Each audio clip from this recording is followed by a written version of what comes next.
long overdue for a YouTube update here, I think, for the TMandN. I'll go quickly here because I've got a little bit of ground to cover. So it's probably been about a year since the last time that I have done a update. So what I wanted to show you here was picked up a few locomotives along the way because Supertrain's been canceled for the last, what, year now? 2 years? Hard to keep track. So any money that I saved up to go do the trip, I decided to go to Otter Valley Hobbies and pick up a few locomotives. Anyway, Lauren there has been pretty good shipping them out. Usually get them within 6 days, and I'm really happy with the products. I've picked up a few Bowsers, a couple of Atherns, and even one piece from estate sale. Anyway, moving along quickly, this is 5823 right here. This is a Bowser. Picked this up probably first in a long string of orders that I have done since probably my last video. Anyway, 5823, Loc Sound Select. Use tower LEDs in the front and dual cell speakers, and I have black washed and weathered it. I think the next one that I got in a separate order was 5571, this one right here. Same thing as 5823. In the background right here, that's my third unit that I picked up, also Bowser, 5668. Same modifications, also weathered. Then I picked up 5565 here. Same modifications, not yet weathered. And then I picked up 5698, which is right here. Also modified and weathered. Or sorry, not yet weathered. Thinking ahead here. Next one here is 5929. Just received this a couple weeks ago. This is Bowser's latest run. This comes with the version 5 Loc Sound. Also, same thing. I've done the Miniatronics Sunny White Tower LED conversion on all these locomotives that I've just mentioned, and dual cell speakers.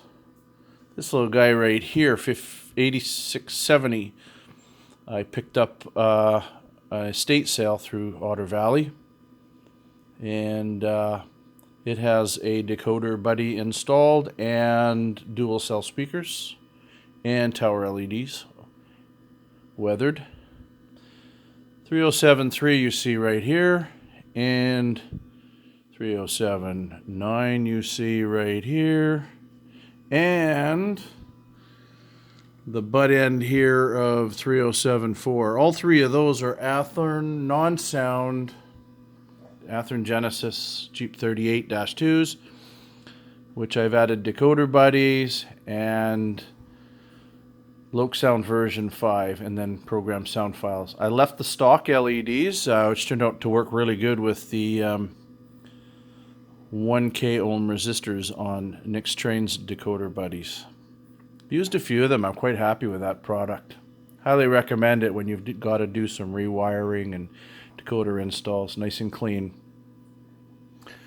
So, backing up there, that's pretty well the whole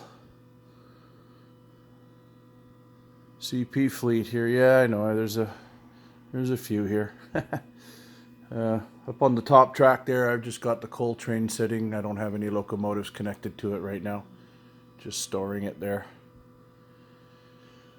Okay, what else? I guess while I'm over here, I'll swing back around. And boom, there it is. That is a tortoise switch machine. Mounted topside to run this turnout in front of it.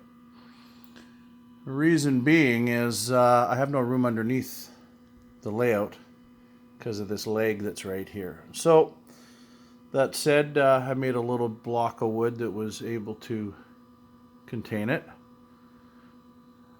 and made a throw rod to this turnout right here, and it's totally functional. It's connected to a DS64 Digitrax stationary decoder. And that turnout, and I hope you can see it, probably, well, let me go up and over here.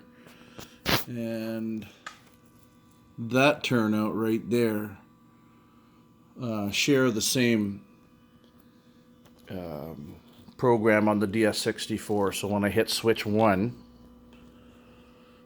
both those turnouts throw at the same time. So basically it's a crossover. And the second one with 2 more tortoises is that turnout right there. And it runs at the same time as this turnout right here.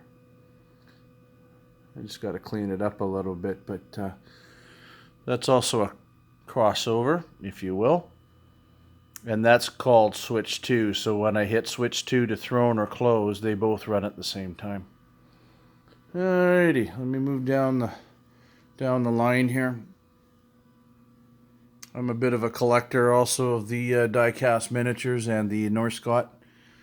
We got a D9 there, a big D11 right here. That one's a brute. Yeah, and a few new excavators. Volvo, Caterpillar, Northcott, and die-cast masters.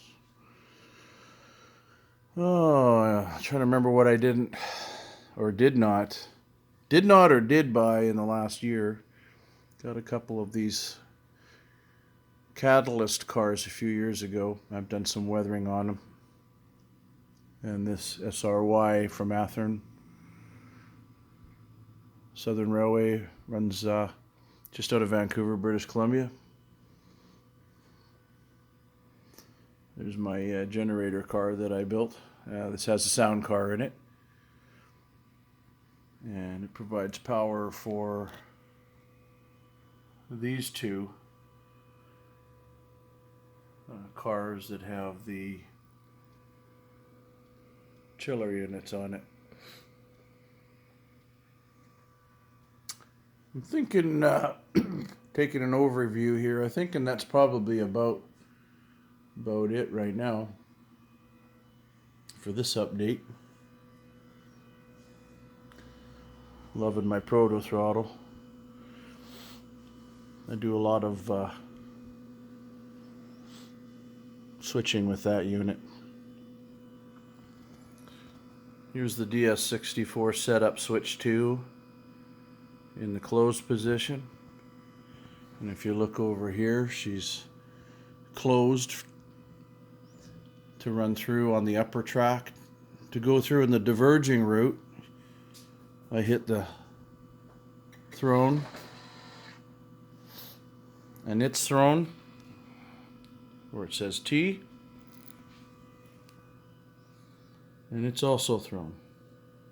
I'll go back to close now, and there we go.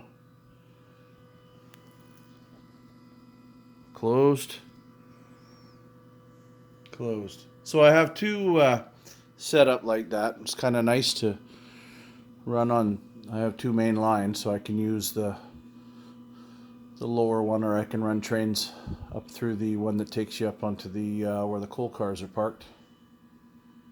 I'm thinking that's probably about it.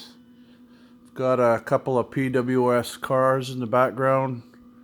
One of these new Atlas slab side hoppers. The one's black CP rail right there. That's about it. If I can think of anything else, I'll put it in the next update. Anyway, guys, I know it's been a while. My apologies. Thanks for being patient. Thanks for watching. And we will see you next time.